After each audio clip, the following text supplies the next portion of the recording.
கேள்வி ஒன்றாக இருந்தாலும் பதில் எப்படியா இருக்கான், ஆளுக்கு ஏற்ற மாதிரி மாறுபடும். நேரில் வந்துட்டால் என்ன பண்ணிடலாம், எல்லா கேள்வியும் கேட்டு தெளிவாக. அதுக்கு தான் சத் சங்கம். என்னுடைய நோக்கம் எல்லாம் மனிதர்கள் எல்லாம் மகிழ்ச்சியாக இருக்கணும், அவ்வளோதான். உள்ளத்துக்கும் மனசுக்கும் உள்ள வித்தியாசம் ரெண்டும் ஒன்று போல இருக்கிற வேறு வேறு இல்லை, ரெண்டும் ஒரு பகுதியை குறிக்கிறது. சொம்பு, கிளாஸு, டம்ளரு, தட்டுன்னு நிறைய இருக்கும். அதெல்லாம் பாத்திரம்னு ஒன்றில் அடைக்கிடலாம். ஆனால் என்ன சொல்லுவான், கிளாஸ் வேறு, தட்டு வேறு, சொம்பு வேறு, ஸ்பூன் வேறு, அப்படி தானே? ஆனால் பாத்திரம்னா டேக்ஸா முதல் கொண்டு ஸ்பூன் வரைக்கும் எல்லாம் பாத்திரம்தான். மனம், ஆத்மா, உள்ளம், இது மாதிரிலாம் நிறைய பேருங்க சொன்னாலும் கூட உள்முகமாக இருக்கிற ஒரு கருவி, இல்லது உள்முகமாக இருக்கிற நான். பார்க்குற நான் இந்த உடம்பு, பார்க்குற நான் இந்த உடம்பு, பார்க்க முடியாமல் ஆனால் புரிந்து கொள்ள முடிஞ்சது மனம். பார்த்துக்க முடியாது ஆனால் புரிஞ்சிக்க முடியாது. நான் எங்கேருந்து யோசிக்கிறேன்னா மனதிலேருந்து யோசிக்கிறேன். நான் எதை எண்ணம் இடுறேன்னா மனதிலேருந்து எண்ணம் இடுறேன். இதெல்லாம் மனம்.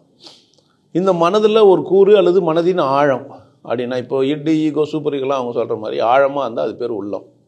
உள்ளது உள்ளபடி பிறவிதோறும் நீங்கள் அனுபவிச்சதெல்லாம் தொகுப்பாக போய் உள்ளே வச்சுருப்பீங்க. எங்கே வச்சுக்கிறீங்கன்னா மனசில் தான் வச்சுக்கிறீங்க. ஆனால் அது அங்கே தொகுப்புலேருந்து வெளியே வந்து அது உள்ளத்துலேருந்து வெளிப்படுது.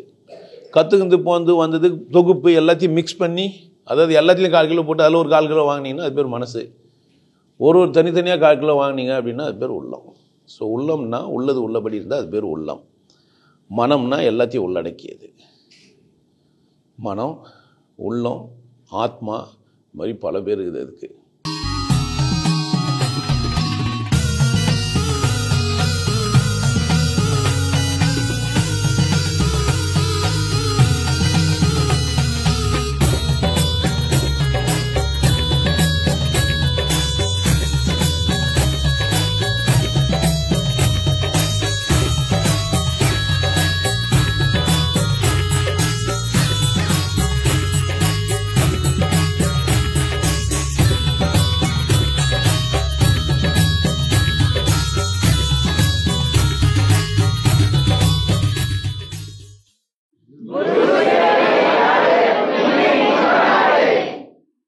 நல்லா இருங்க, சிறப்பாக இருங்க, கொண்டாட்டமாக இருங்க.